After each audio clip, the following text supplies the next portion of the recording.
Hi everyone, welcome back to the Loomis head drawing series.com. In today's lesson, we always begin with the sphere, because the skull is basically a ball in space. No matter the angle, front, side, up, or down, the head always fits inside the sphere. So here I'm sketching a loose circle, imagining it as a 3D bowl. Keep it light, because this is only construction. Next comes the center line. This is one of the most important steps. Think of it as the line that runs down the middle of the face from the forehead, through the nose, to the chin, but because the head is tilted down and slightly to the left, this line isn't straight.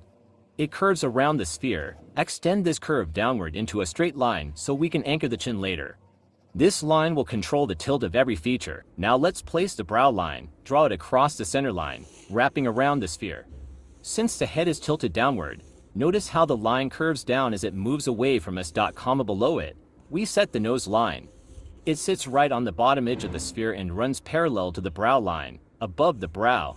At the same distance, we draw the hairline. So already we've got three key landmarks: hairline, brow line, and nose line.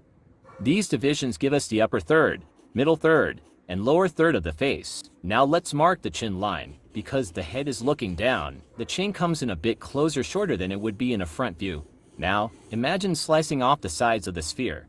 On the right side, cut a clear plane. On the left side, keep the cheek attached to the sphere. Connect the chin to the sphere with slanted lines. This forms the jaw. Important note: the width at the base of the chin should roughly match the width of the nose. That keeps the proportions balanced. Let's place the neck. Draw it slanted, following the same tilt as the head.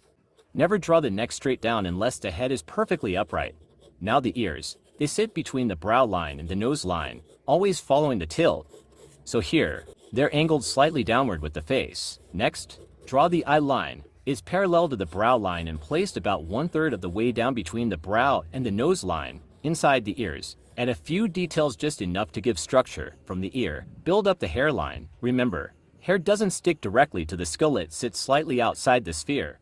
Add a little volume depending on hairstyle. Now comes the fun part: features. Start with the brows. Place them along the brow line, curving with the tilt. Next, the nose. From the sides of the face, drop to light guidelines down to the eye line. This gives you the width of the nose. Build the nostrils and wings, making sure they follow the downward tilt. The mouth comes next. Because the head is tilted down, the lips curve slightly along the same tilt. Notice that the mouth is closer to the nose than usual. Tilts compress the features vertically. Finally, the eyes. Start at the guideline that came down from the nose. Draw the first eye tilted downwards, then repeat on the left side.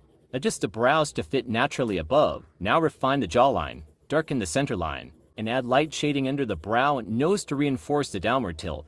Add volume to the hair, making sure it overlaps the sphere just a little. These final touches give the drawing a solid 3D feel, and that's the tilted head in the Loomis method. It may feel challenging at first, but if you practice these construction steps, the sphere, center line, thirds, and tilt, you'll start to control the head in any angle. Keep practicing, and in the next episode 8, we'll take on another exciting angle. Don't forget to like, comment, and check out the full playlist to keep building your skills. See you in the next lesson.